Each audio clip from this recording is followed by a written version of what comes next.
আসসালামু আলাইকুম সবাইকে আমাদের এই সাদ বাগান থেকে শুভেচ্ছা এবং ঈদ মোবারক। আশা করি ভালো আছেন সবারই ঈদটা সুন্দর কেটেছে এবং ভালো কেটেছে। পরিবারের সাথে সবাই অনেক মজায় আছেন, আনন্দে আছেন। যারা ঈদের ছুটিতে বাড়িতে আছেন, গ্রামে আছেন, অবশ্যই তারা খুব সুন্দরভাবে গ্রামীণ পরিবেশে গ্রামের বাবা মার সাথে, আত্মীয় স্বজনদের সাথে ঈদ কাটাচ্ছেন। এই ঈদের ছুটিতে যারা শহরে আছেন, শহরে অবস্থান করতেছেন, নিজের বাসা বাড়িতে ঈদ কাটাচ্ছেন, পরিবারের সাথে হয়তো যেতে পারেনি, বা যাদের বাড়ি শহরে, ইট পাথরের এই শহরে যাদের বাড়ি, তাদের কাছে একটাই রিকোয়েস্ট, ঈদের এই ছুটিতে আপনারা চাইলে ছাদে একটা বাগান করতে পারেন, ছোট্ট একটা গাছ বুনতে পারেন। আমাদের যে ছাদ বাগানটা ছিল, তো আজকেই ঈদের ছুটিতে আমি ছাদ বাগানের কিছু অংশ আপনাদের দেখাবো, যেন আপনারা একটু হলে উৎসাহ বোধ করেন, একটু হলে আগ্রহ প্রকাশ করেন নিজের ছাদে এসে একটু বাগান করতে। আজকে দেখেন প্রচণ্ড রোদ, এই দুপুরবেলা আমরা যখন এই ছাদে এসেছি, গাছের নিচে আমরা যখন একটু বসি, প্রচণ্ড রোদের মধ্যে এই ছাদের যে পরিবেশটা অত্যন্ত সুন্দর একটা পরিবেশ। আপনারা ইচ্ছা করলে এই ছাদে বসতে পারেন, পরিবার নিয়ে এসে সময় কাটাতে পারেন ঈদের ছুটিতে। আমি একটা জিনিস একটু দেখাই, আপনাদের বাসায় যদি কোনো পরিত্যক্ত কিছু থাকে, যেমন আমি এই কমরটার কথাই বলি, এটা আমি একটু দেখাই। এটা হচ্ছে বাসায় একটা পরিত্যক্ত কমর ছিল, তো আপনারা এইটা হয়তো ফেলে দিবেন। আমি এটাকে একটু এখানে একটু এটা পরিষ্কার করে এখানে একটু মাটি দিয়ে এখানে একটা গাছ বনেছি। তো এইরকম বাসায় যদি পরিত্যক্ত কিছু জিনিস থাকে, তো অবশ্যই সেই পরিত্যক্ত জিনিস দিয়ে আপনারা ছাদে একটু হলেও ছাদ বাগান করতে পারেন।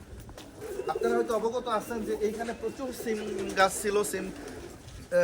সিম গাছ ছিল। এখন এই বাগানের অবস্থাটা আমি একটু দেখাই। এই সিম গাছগুলো আমরা কেটে ফেলবো এখন, কারণ এখন সিমের মৌসুম শেষ।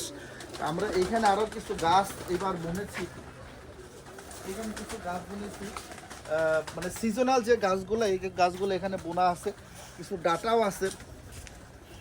তো ঈদের মধ্যে আপনারা ইচ্ছে করলে ঈদের মধ্যে এই ছুটির সময়টা আপনারা ছাদে একটু বাগান করতে পারেন। আমি একটু ঘুরে ঘুরে আরেকবার একটু দেখাই। এই যে আমি এই লেবু গাছটা একটু দেখাই। এর আগে শুধু লেবু নিয়ে একটা ভিডিও তৈরি করছিলাম। এই দেখুন, এই যে লেবুগুলা কত বড় হয়ে গেছে। আমাদের ঈদের চাহিদাটা মিটিয়ে এখনো প্রচুর লেবু আছে গাছে। আমি একটু গাছটা দেখাই, এখনো প্রচুর লেবু আছে। আমাদের ঈদে আসলে কোনো লেবু কিনতে হয়নি, ঈদের মধ্যে আসলে কোনো লেবু কিনতে হয়নি। এই লেবু দিয়েই আমরা আমাদের ঈদের চাহিদাটা মিটিয়েছি। তো আমাদের এখানে যে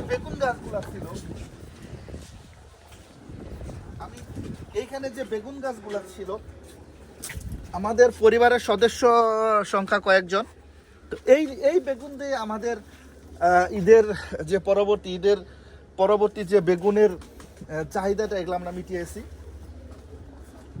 আমি আশা করব ঈদের এই ছুটিতে আপনারা যারা বাসা বাড়িতে আছেন বা বাড়িতে অবস্থান করতেছেন, তারা ঈদের এই ছুটিতে অবশ্যই ছাদে একটা গাছ লাগাতে পারেন।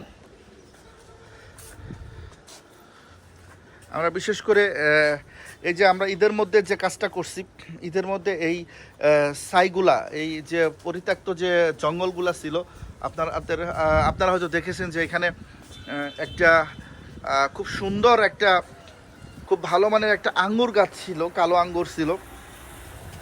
গাছটা ছিল চমৎকার, কিন্তু সেই গাছটাতে কোনো ফল হয়নি, এজন্য আমরা গাছটা কেটে ফেলছি।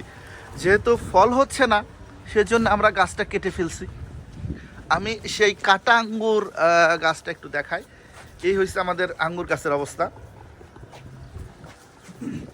ঠিক এইখানে দাঁড়িয়ে এই গাছটা নিয়ে একটা ভিডিও করেছিলাম আমি, আগের ভিডিওতে আপনারা হয়তো দেখেছেন। দেখুন, আমার প্রিয় একটা গাছটা কেটে ফেলছি, কারণ এই গাছটার জন্য আমরা আরও কিছু গাছ এখানে বুনতে পারিনি। আসলে আননেসেসারি গাছগুলা ছাদের উপরে না বোনাটাই ভালো, কারণ এখান থেকে আপনি একটা আউটপুট পাবেন।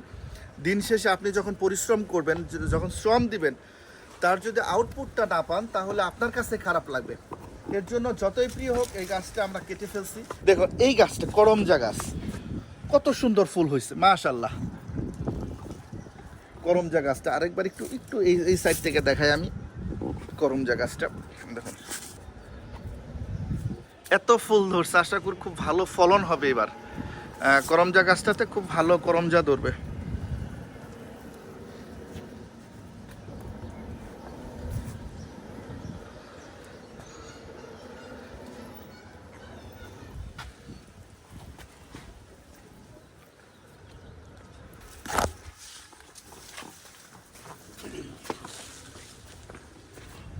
ঈদের ছুটিতে আমি আবারও বলছি, যারা বাসায় আছেন, নিজেদের বাসা আছে, বাড়ি আছে, ছোট্ট একটা জায়গা আছে ঢাকা শহরে, গ্রামীণ পরিবেশটা যারা উপভোগ করতে পারে না, তারা ছাদে হলেও একটু হলেও আপনারা এরকম একটা পরিবেশ তৈরি করে বিকেলবেলা বাচ্চাদের নিয়ে ঘুরে আসতে পারেন।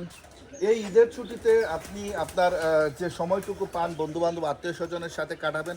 পাশাপাশি আমি মনে করি যে আপনার যে 24 ঘন্টা সময় থেকে 2 ঘন্টা বা 3 ঘন্টা সময় একটু বের করে নিয়ে এরকম একটা বাগান আপনারা ছাদে তৈরি করতে পারেন। অবশ্যই ভালো লাগবে আপনাদের, অবশ্যই সময়গুলো খুব সুন্দর কাটবে, এটা আমার বিশ্বাস। তো ঈদের শুভেচ্ছা আবারও সবাইকে, যে যেখানে বসে আমার এই ভিডিওটা দেখছেন সবাইকে আবারও শুভেচ্ছা জানাচ্ছি। সবাই ভালো থাকবেন, সুস্থ থাকবেন, সুন্দর থাকবেন। আসসালামু আলাইকুম ওয়া রাহমাতুল্লাহি ওয়া বারাকাতুহু।